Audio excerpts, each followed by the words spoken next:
Hi, Jamie here for Jamie's Guitar News and Reviews, and it's kind of strange. I'm holding a Taylor Gold label, the line of Taylors that changed my mind about Taylor, and I'm holding one that I'm seriously thinking about buying. It's a 517E. It's the slope, kind of like like a J45. Kind of even sounds like one. And, so I'm reviewing this guitar just days after meeting with Bob Taylor at the Fretboard Summit up in Chicago. Also had a chance to chat with Chris Martin, and I'm just like this, poor boy from the other side of the tracks, and I'm just blown away that I'm having conversations, with these folks. It didn't seem even remotely possible as little as 8 months ago when I started this journey. But anyway, it was a blast. It was just a really a great event, and you've probably heard me say that about a dozen times now. So before I get into why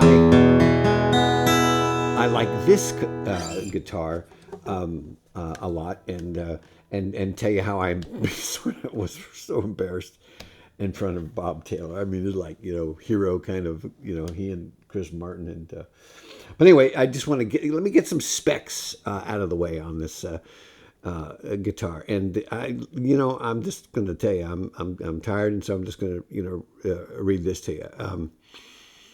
So it's got the vintage sound as opposed to the bright Taylor sound, historically.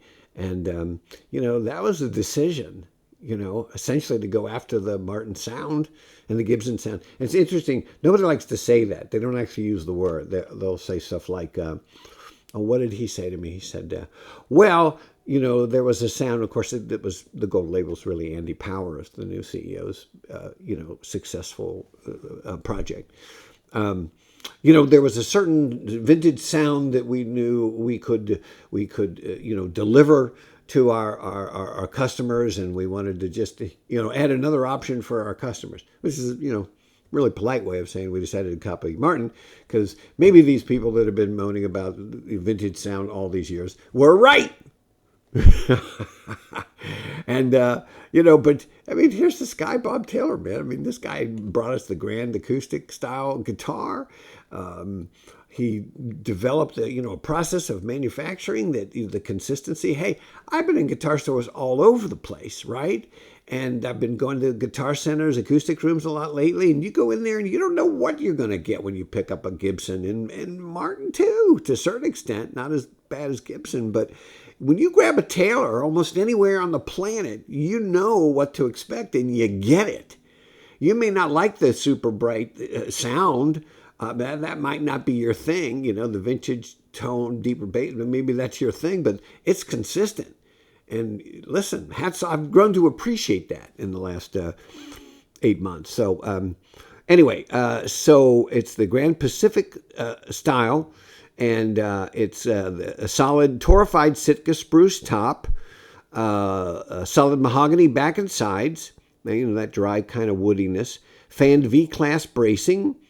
Let's see here. Action-controlled long-tension neck for easier adjustment and better resonance. So the whole neck thing is, that's real. And it's very real when you're a guy like me that sent my 62 D28 Martin back to Nazareth and paid $1,600 to have the neck reset.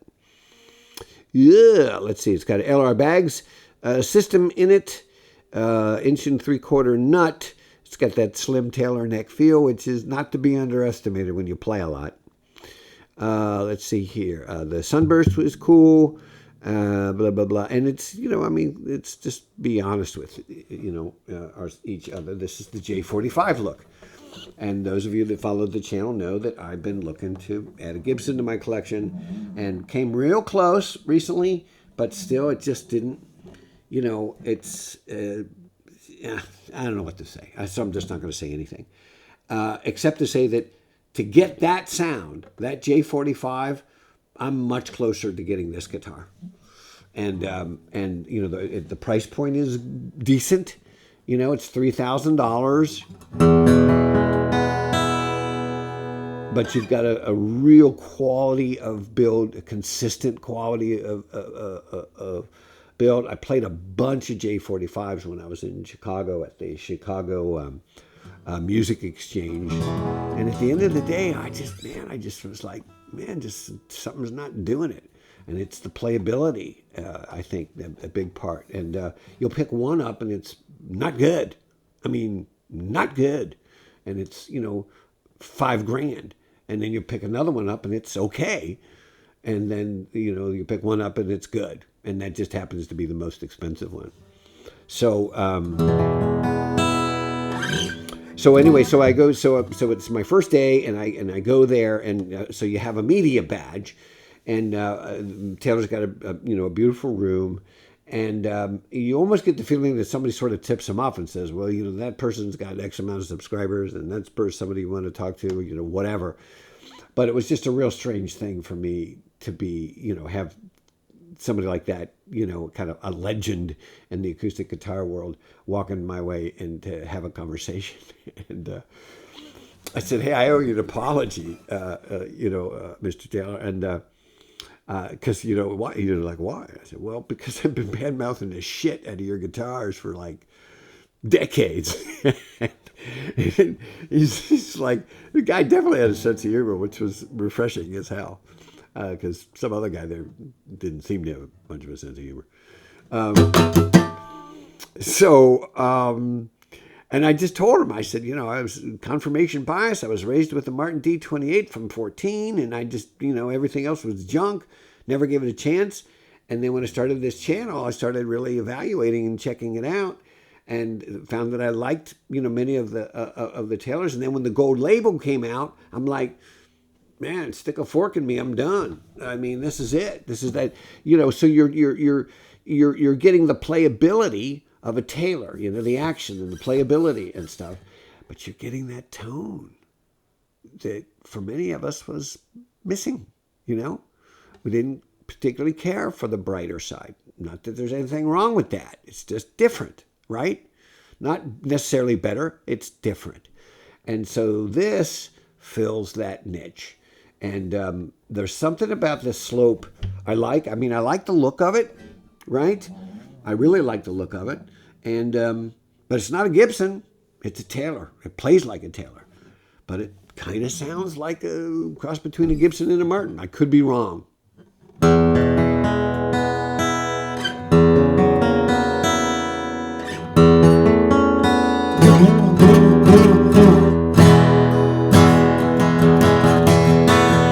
I just know it's got a lot more bass than any Taylor I've played historically.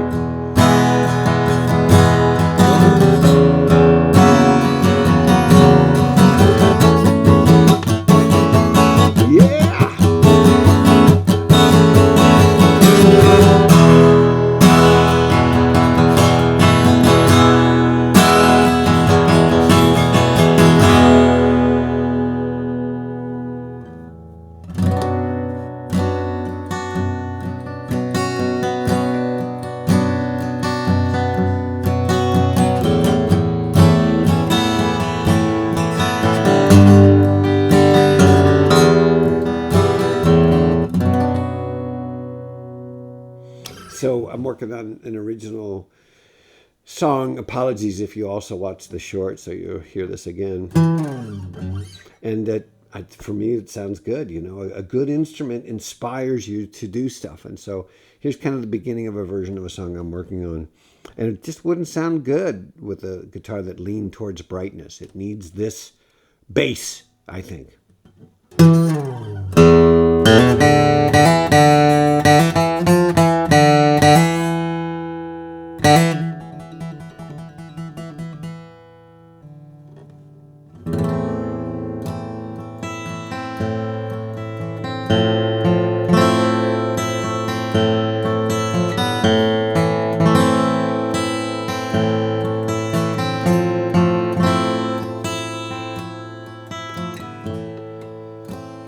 Give me a ticket for an aeroplane.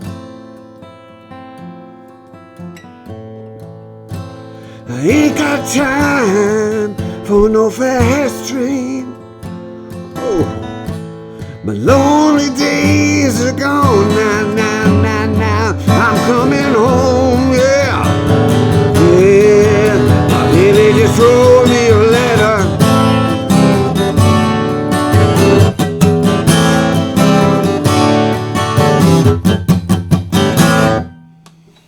So yeah, I'm gonna keep working on it.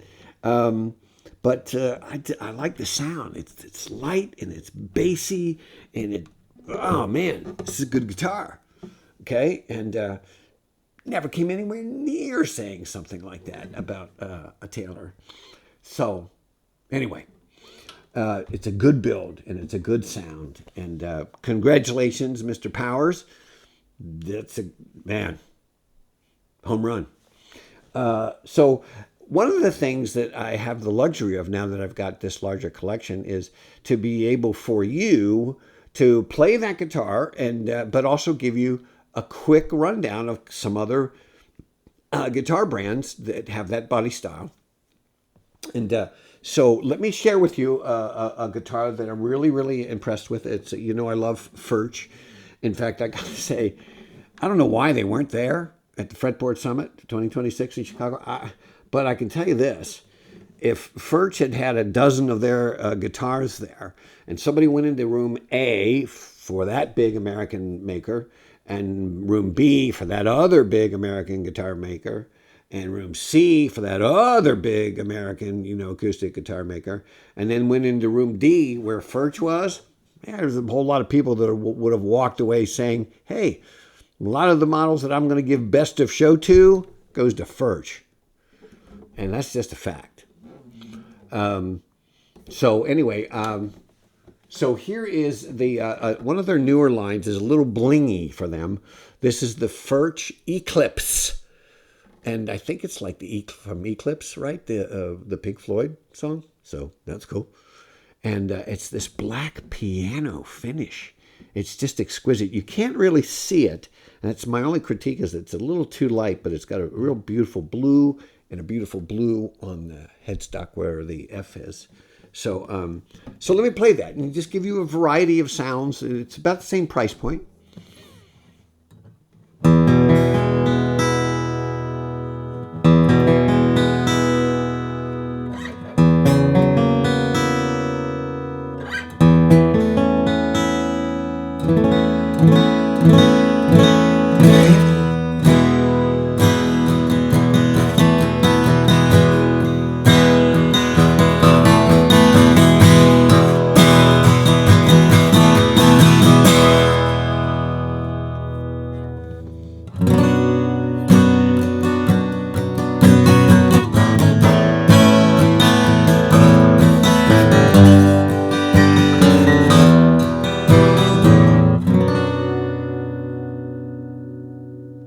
So that's a Furch.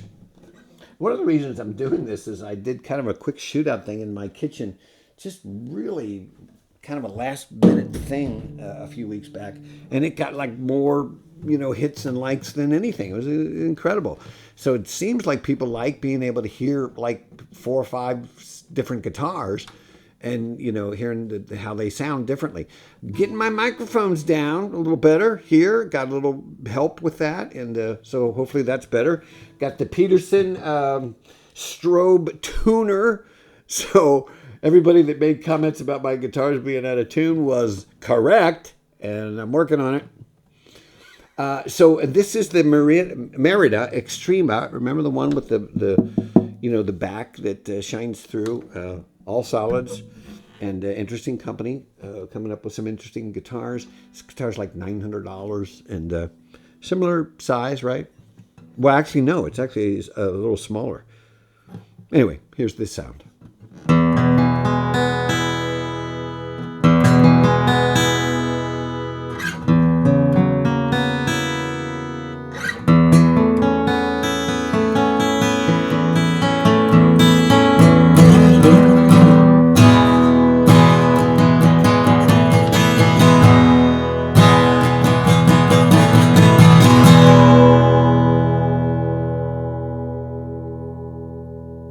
Like both previous guitars, the playability is excellent.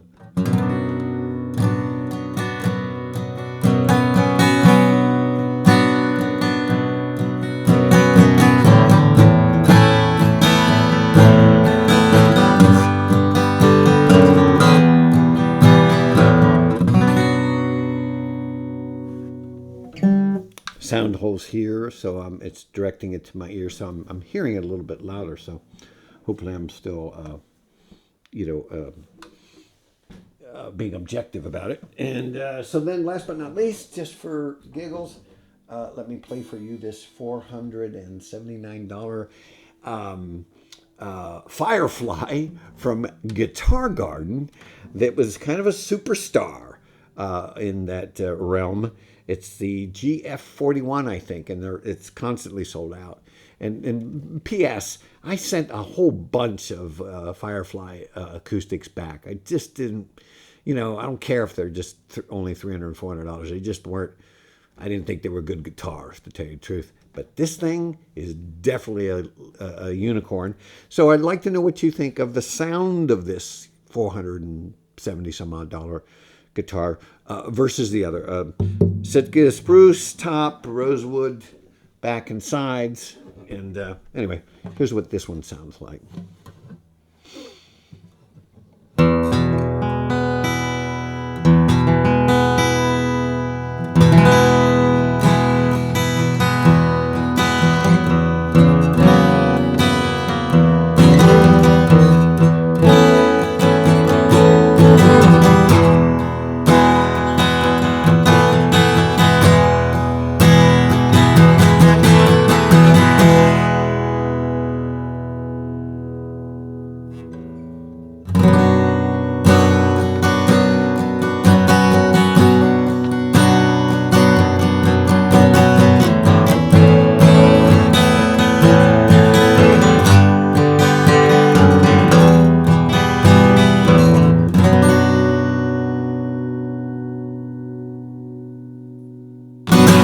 So that's it. Tell me what you think. I'd love to get some comments. Please like and subscribe. I don't really say it a lot that I would like people to subscribe, but if you've enjoyed the channel, please do so. I just broke like 28,000 and I want to get to 30, and I have decided that I do want to monetize this channel. There's one is economic. The credit card bill I've got since I started this project the other day just about knocked me out, because I've been buying a lot of the guitars you see to review and to build my collection.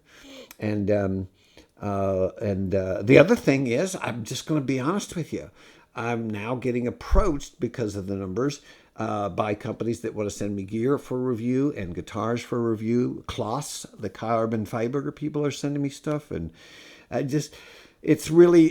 having the time of my life. And at 70 years old, I just turned 70. Isn't it amazing that the best time I'm having with a hobby / career, whatever you want to call it, it didn't happen to me until I was 70. Go figure. Anyway, I love acoustics. I hope it shows, and I am so intensely grateful for my subscribers. You don't know what you do for me, but you help me a lot. Maybe someday I'll elaborate on that.